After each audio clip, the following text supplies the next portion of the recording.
Do you remember this from just a few months ago?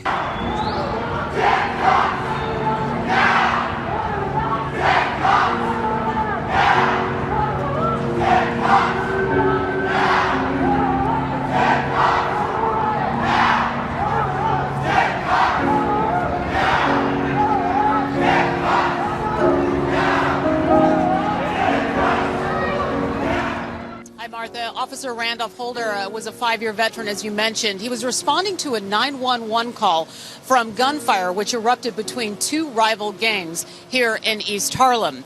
Now, when police arrived to the scene, the suspects who were all involved there scattered, and the 33-year-old officer gave chase. Holder was in pursuit of one of the men who had robbed a man of his bike to get away. The suspect shot at Holder, striking him in the forehead. He died shortly after at a local hospital. Now, that suspect was shot in the leg and apprehended in this East Harlem neighborhood, then transported to another hospital where he is currently being treated for his wounds. He is expected to be released and arraigned later today.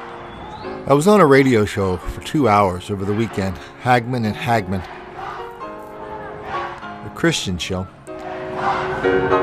And so we had a lot of time to talk about black mob violence, black on white crime, and how people ignore it, deny it, condone it, excuse it, encourage it, even lie about it all over the country.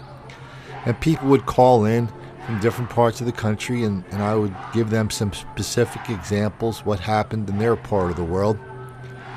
But we got a call from East Harlem, New York. And the woman said, "Well, Colin, I've been listening to you, and I really like Hagman and Hagman, but I live in East Harlem, and it's an integrated neighborhood, and none of us have ever heard about any kind of violence in our neighborhood. I asked all my friends, and they said, no, we've never experienced or even heard about anything like this." Well, I gently asked her whether she was in denial, deceit, or delusion. Now I know I didn't give her enough choices. I think she was probably in the midst of all three simultaneously. So lots of black people in this country have declared war on cops. Last night, another cop in New York became a victim of that war. The war doesn't show any sign of abating. The people on the Black Lives Matter movement, they're growing in strength. The national media is buying into it more and more. This morning I heard Joe Biden talk about institutional racism in his talk while he's not running for president. That's a Black Lives Matter tag word. When in fact we know the opposite is true. We know that black people are not victims of relentless white racism all the time, everywhere, and that explains everything.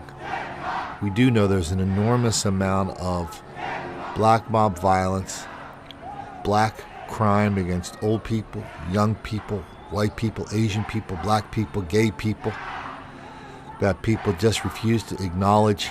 Last night in New York, we paid the price for it once again. I hope you'll share this video.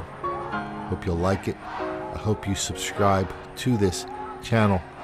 Those are just 3 things you can do right away to start fighting back against the biggest lie of our generation.